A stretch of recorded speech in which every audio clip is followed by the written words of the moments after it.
Welcome to today's broadcast of North Idaho College Public Forum. The crew is comprised of NIC television students, and your moderator is North Idaho College political scientist Tony Stewart.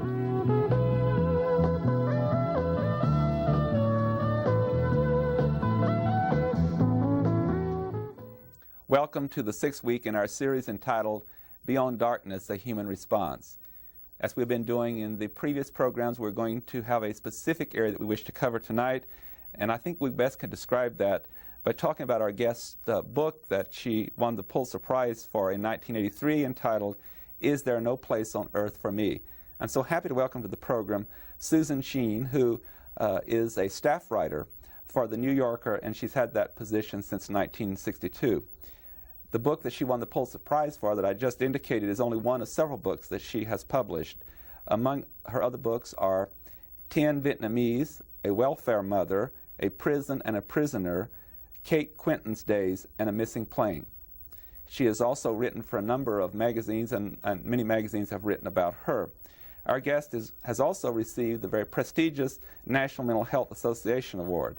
Among her other awards include the New York Press Club Feature Writing Award, which she received in 1984, and the American Bar Association Silver Gavel Award in 1978. Our speaker holds a degree from Wesley College. Susan, it's a very special privilege to welcome you to this program, to our campus, and we look forward to discussing this important topic with you. Thank you. It's nice to be here. Susan, this whole week we have been at the college and for several weeks now on our television program discussing the topic that I indicated, Beyond Darkness, A Human Response. In relation to your visit on this program, I feel that you have had more background and exposure to different areas that we've been discussing this week than any guest that we have had. So I would like to take some time with you to discuss some of the work you've done and why you've done it, and then talk about what we've been describing this week as people in our society that have become victims for many reasons. First, let's get into your background and how did you get involved in writing and going to work for The New Yorker and also having interest in publishing books? Very serendipitously, I wanted to be a writer but didn't follow the usual way to writerdom. I did not major in English. In fact, I took one course in English in college. I didn't go to a journalism school, but I always knew I wanted to write, and when I got out of college, I took a job working on a magazine, and while there checking the facts in other people's articles, I decided, well, if they could do that, write those articles whose facts I could check, I could go out and get the facts and write articles too. And I did that, and I therefore have a very short resume, because after that one job, I've never done anything except being on The New Yorker, so I don't have resume pages long of places I've been or what have you. I've been very lucky, because in all of journalism, the New Yorker is probably the very nicest place to work. Well, you've been there a very long time and very successful, I indicate, since 1962, and certainly you're an example of a person that if they have the right kind of determination and talent and gift, you can go into a field that maybe that academically you did not prepare for. There is no academic preparation. I don't think this will endear me to journalism professors, but I think you have to have curiosity. Faulkner once said, I've heard of talent, but I've never seen it. I think you do have to know how to put words on paper and know something about the English language, but I think mostly you need curiosity. And I think you start as a young person, not always in writing about what you're going to write about later on, but that you drift into by your interest and by what's happening in the world as you see it and as you live it. It would be unimaginable, for example, just think of writing about homelessness when I got out of college in the early 60s, because it wasn't the dreadful event that it is today. And when I was growing up, to smoke pot was considered, your parents would find it a disaster if that happened. We had never heard of crack, and I believe until recently one worried about other drugs, heroin, and then what have you, but you could never have written about the drug lords in Colombia. That all events change, and I think also as a young person you write about less serious things, and maybe as you get older you give that up and write about the problems as you see them that are confronting society, if that's your bent. Otherwise, I guess you write about the horse racing, and I know the newspapers are full of a variety of things to write about in the magazine too. Yes. Well, both in your work at the magazine and also with your books, you've indicated, I think somewhat from your comments, that you've gone through some transition as to how you started out writing in subjects and where you are now. Although it's very, very clear from not only your works but from talking with you that as you have developed your work, that you have dealt so much with people in our society who we would consider less fortunate than ourselves as far as shelter and economic advantages. Did you go through some kind of transition to get there, to deal with, for example, like your book, Is There No Place on Earth for Us? I think by a fluke, I woke up one day and decided I wanted to write about welfare. And I think from there, from what I saw in welfare, I went to other areas of what Canaletta calls the underclasses, the disadvantaged, or what have you, and it was a pretty natural sequence. I think, oddly enough, that I've written my way out of it, because when I was writing, spending a year and a half with a Puerto Rican welfare mother, no one had ever done that. No one had ever packaged heroin, cut heroin and whatever, fearing that the police would barge in and that you would just say, I'm the journalist. You don't want to arrest me. I mean, I'm just here to write about it. Mm-hmm. But I think the one good thing is that the other press, the daily press, has taken up a lot of the things that need writing about, the drugs, the homeless. So it's maybe less necessary, and therefore it's harder to write at the length I do and be original on those subjects. So my last book was the first one that was on an unhappy situation, but not of the sociological kind. That could change again. Yes. We had a guest on this program a few weeks ago, and she became so burdened with what she had seen with the homeless in New York and Washington, D.C., although she's from the Spokane area, on a trip back there, that she said she became obsessed with trying to do something about that. And then she went to Washington, D.C. and lived as a beg lady for 6 weeks and was really in danger during that time. You too, in your work, it's what you just indicated, that there was much more risk and danger than in some areas of writing. What kind of motivation does one have to take on what's far less safe and more risky? In my lifetime, the most interesting event of our generation was Vietnam, and by chance I spent a year as a reporter there writing about Vietnam. And while I don't take foolish chances, I don't mind getting shot at for a story, so I think it was not as hard to accept the relatively smaller risks of getting mugged and beaten up that one ran, and sometimes it did happen to one in welfare slums and maximum security prisons for men and other places.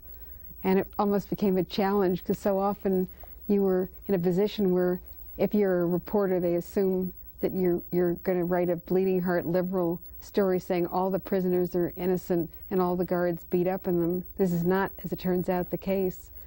But they would just assume that you get killed there. When you go to a maximum security prison, the guards are unarmed because any weapon they have on them could be used against them. And you're just on a cell block and you learn how to survive. And it turns out to be safer than the New York subway. But risk never bothered me. If the story was good enough, I think that's what it's about for a reporter, is coming out alive to tell the tale. And that it's worth writing about people who many people don't want to write about. A lot of reporters really prefer, and you can tell by the salaries and the publicity they get, they prefer going to White House press conferences. I'm allergic to that sort of thing. There are about 200 reporters all listening to President Bush or President whomever saying the same thing, and I don't find it a challenge to report on those stories. And I know I would feel very frustrated if I were a newspaper reporter, as my husband has been, and I had to write in my lead, today President X said such and such a thing. But at any reputable paper, you couldn't say in the second paragraph, President X was lying when he said such and such, or misstating whatever it was that presidents have a way of misstating or what have you. So I think I found in the New Yorker a place where you could write many words slowly rather than just rush something in a daily basis into the paper without the possibility of spending the year and a half investigating what it was and what really happened to people, whether they were in prison or in mental institutions or in nursing homes. You'll be very pleased. We had a professor on this program also recently with this series, and he indicated television and some of the printed media today is dealing with things departmentalized and very briefly and in bites, and that we're really not dealing with substance. And so your kind of work gives you that opportunity to take time and to deal with what I would believe would be in much greater depth and substance. So that must be a special enjoyment in your work also. I'm very fortunate that I found my way at an early age to the New Yorker and that it has survived. Magazines of general interest are not doing well. The large circulation magazines that I knew as a kid, Saturday Evening Post, Life, Look, so many of those have folded, and the ones now, Time and Newsweek, are not having great days, and the New Yorker advertising is down. The so-called yuppies seem to want to read more about either very specialized things like gourmet cooking or downhill skiing or sports cars or what have you, or the more frivolous magazines, Vanity Fair, Elle, Vogue. Vogue is like 1,500 pages, plump, heavy, with all these outlandish photographs of $1,000 and $10,000 dresses. But the New Yorker survives, and we still can do serious work there. Yeah. I've had several telephone conversations with you, and I was telling some people before you came that I've been really touched by what I sense is your commitment and your care. And one thing that touched me so much when you said, I do not prefer to spend my time with the rich and successful in my work, but I want to spend the time with the people that you have, the welfare mother, the prisons, and so forth. I'd like to spend some time on the program because that's what this convocation series has been about, taking advantage of the opportunity that I have to have you to explain to us about some people in our society and what's happened to them. Would you spend some time to indicate to us with the people that you have been close to in your writing, what has happened in our society? We're a very wealthy country that's caused us to reach this point where we have so many people that we could put under your heading, is there no place for me on earth? How did we get to this point? I'm not knowledgeable enough in the immigration policies. I'm not knowledgeable enough, although I have an idea of how welfare came about, when the welfare, for example, that being on welfare, when it started in the Roosevelt days, it was a good thing. It was really for the temporarily down and out, and it's called something like the dole, and it was a temporary measure to get you over hard times till whatever. We then had a lot of migration to the north from the south, because in the south times were hard and there were very, very low welfare payments. So people came north, many looking for jobs and not finding them, just because they couldn't live on the welfare there and didn't have the job skills, the education, and thought they could do better up north. There are now 800,000 people in New York sitting on welfare. So that became a problem, and it became a situation where you're talking third generation welfare. I can't tell you why it is that certain groups more than others turn out to go on welfare. There are groups that really seem to believe in education. You will not find Jewish people to any great extent on welfare. You will not find Asian people on welfare. They have a tradition of belief in education and what have you. Blacks and Hispanics have a less fortunate history in that regard because of their culture and the lack of opportunities that one had in the South under slavery, and in the islands often under colonialism or policies of the United Fruit Company. Castro didn't come from nowhere. He came from from a regime like Batista's and the prior ones. And in the third world, you have that all over. In most countries, democracy, it turns out, is a very unusual system to have in Western Europe and here. And it seems that the European countries are much more homogeneous than we are, and therefore have fewer of these problems. You cannot immigrate to Japan. It's terribly, terribly hard. Most people there are Japanese, and they're not going to get third world people.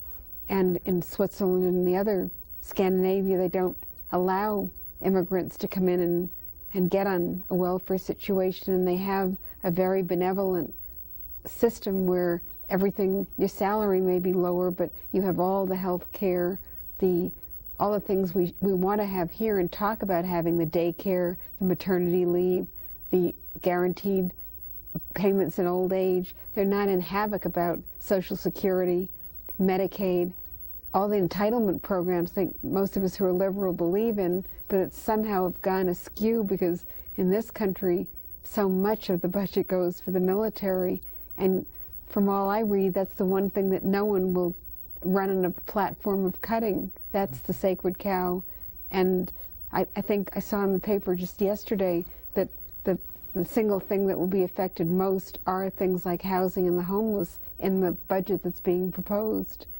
And we have become a country of people who have everything, like Donald Trump, who graced the cover of Time magazine, or people who are homeless. And it was quite interesting that Man of the Year at Time magazine, which is usually a famous person or not, became The Planet, because in our misuse of the environment, we are endangering the quality of human life with all kinds of pollution and things that, again, in my childhood, which I like to think isn't as long ago as it was, we didn't worry about. So those, I am interested in I have children and hope I'll have grandchildren on a personal level, but just for the future of society, you don't want to see things on Earth get worse, whether it's the environment that we live in, or the air we breathe, or things that could happen to you and me if we were unlucky. And as this gap has widened between those who are very successful, that you give an indication, and a really growing number of people who are homeless, or those who may not be homeless but are really economically in distress. They have just the very bare essentials. What kind, since you've been there and you have interviewed and you have written and you've done it in such an eloquent way, what is the level of despair? Could you, with our viewing audience, share with them what the people are saying to you, and how do they feel about the future, and do they have, and what are their desires that they would like to have done, other than obviously coming out of the very difficult situation there's so many of them are in? You can't really generalize. A lot of people on welfare don't have the ability even to think of getting off welfare, and don't seem to be in control of their destinies or even their children's, which is the saddest. You get a lot of mothers who feel they don't know how to get their kids to go to school. When I lived for the year and a half on and off with the welfare mother I wrote about, I saw a lot of the four youngest of her 9 children by 3 non-husbands, and she would do all she could to get the 4 kids to go to school. She would even walk them there. What could she do when they walked out the back door as soon as she was on her way home? And eventually, we had truant officers in my day. They have more truants and fewer truant officers, and she would only find out later through something from the school that the boys had cut classes and were going to be left back, and that they'd misbehaved in this way and that. And I think she felt she was doing all she could, and it was out of her control, and if they started dealing in drugs, which they did, she really didn't know how to stop it. And there's some ambivalence in, even when she had a daughter-in-law who was a shoplifter. On the one hand, she disapproved terribly of the shoplifting. On the other hand, she liked some of the things that were shoplifted that fell into her hands, because there was no other way she was going to get them. It was so that she would disapprove of her daughter-in-law. I always change the names of the people I write about, because you don't want to get them arrested. You just want to explain what their condition is. this Gladys was stealing the specification for the family that disapproved of her. It's very confusing. There are always going to be some, thank heavens, who, if the system were better, we could save the next generation. And there are people who are, the ones who are temporarily down and out are much easier to talk with. Those are usually not the ones I write about, because there's nothing, it's not as valuable.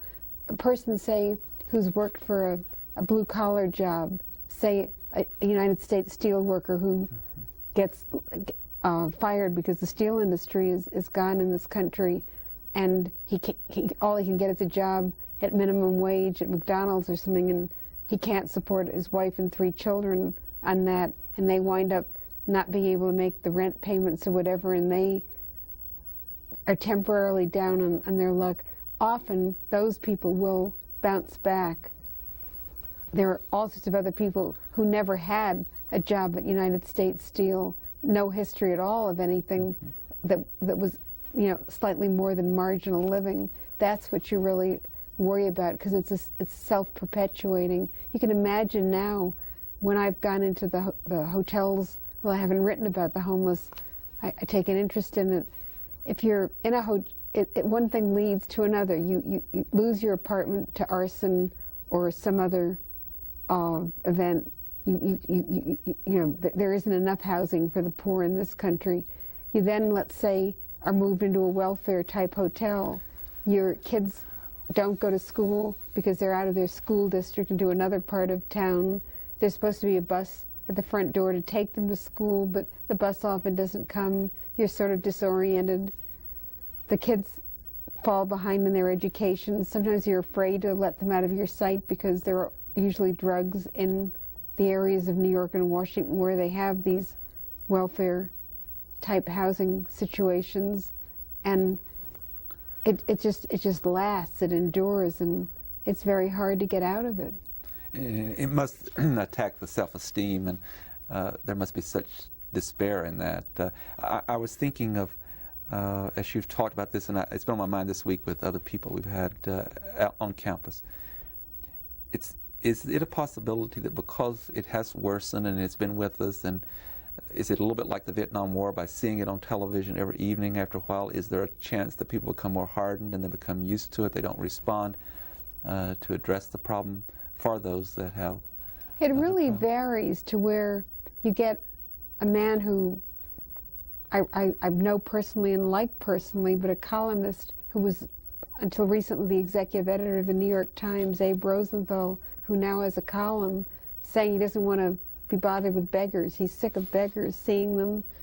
A lot of people are down on having to walk over bodies that are smelly and whatever as they go ride the subway.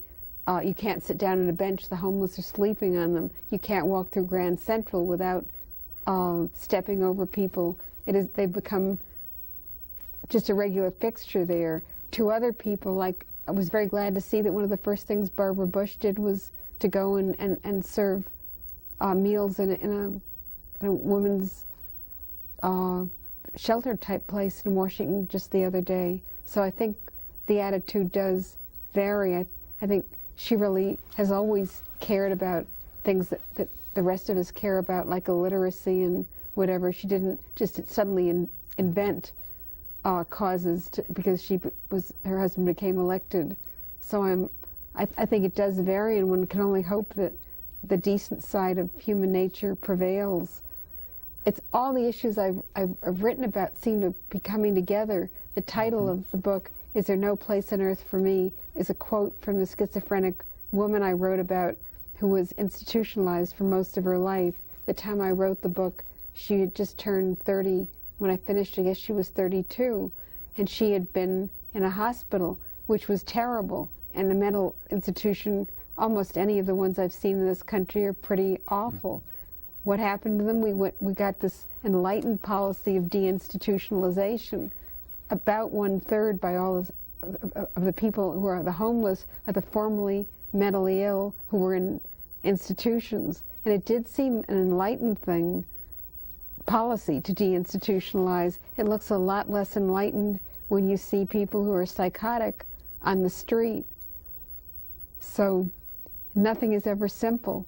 And now it's interesting to see they've established on the grounds of this particular mental hospital I wrote about, at its height had 7,000 patients, was proudly down to 2,000 when I wrote about it. Now in some of their many vacant acres and buildings, they're setting up places for the homeless. You're doing such an informative task for us, but what I get from hearing it, when you deal with the attempts of the national, state, or local government and the institutions deal with this, and when you dealt with the schools, and when people move out of one apartment and schools don't know how to reach the children, it seems like our whole structure is not in place in a way to address it. Do we need to deal with somehow, from the political perspective, a way of, I know the budgetary issue that you've already addressed, but even institutionally, do we need to restructure? Well, we've tried some of that, but that doesn't seem really to work. The mental institution of the past and of the present, neither works for us. The mentally ill are not terribly well off in a dreary place with nothing to do all day but be medicated and watch TV. On the other hand, they were safe. On the streets, they're vulnerable and they're preyed upon by others who are out there who will take whatever it is they have. On the front of the drug issue, too, in the last 2 or 3 years, we've put a tremendous amount into campaigns to deal with addressing the problem or to say no. But really, the problem is not going away. It seems to be getting worse, and again, it is such a complicated issue that it's so easy to tell the Colombians and the other opium and cocaine and whatever growing regions of the world not to produce it. And we've tried spraying and the crops and what have you, but if that's their only method of income and there's a demand for it, until people do really say no to it, it seems to me it's becoming more and more common, and it would have been hidden in our youth. I think now it is not uncommon for my children to see others with lines of cocaine at a party. And I'm so sorry to interrupt. We are out of time, and I wish we could continue. We're dealing with such a serious topic, and I'm sorry we don't have more time to talk about possible solutions, but all your books you've written have been very enlightening and helpful to people to make them aware, and we thank you for doing that, and we thank you for being here. It's been most informative and helpful to us. I thank you. Ladies and gentlemen, I hope you'll be with us again next week when we summarize the 6 weeks that we've been talking about Beyond Darkness and try to do some summaries of that important issue. Until then, please have a good week. I am Tony Stewart.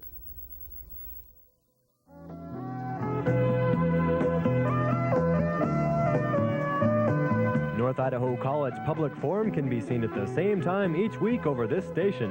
This production was videotaped earlier by an NIC student crew for viewing at this more appropriate time.